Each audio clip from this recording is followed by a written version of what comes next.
નમસ્કાર, આપ જોઈ રહ્યા છો પાટનગર નેટવર્ક ન્યૂઝ. આપની સાથે હું છું મોનિકા. બુલેટિનની શરૂઆત કરીએ મહત્વના સમાચારોથી.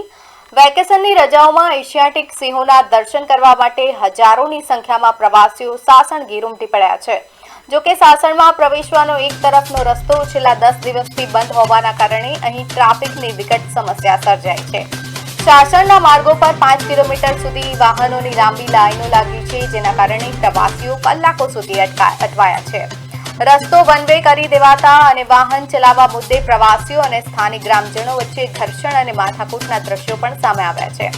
વિશ્વ પ્રસિદ્ધ ટુરિઝમ સ્થળ હોવા છતાં તંત્રની ઘોર બેદરકારીના કારણે પ્રવાસીઓ હેરાન પરેશાન થઈ રહ્યા છે.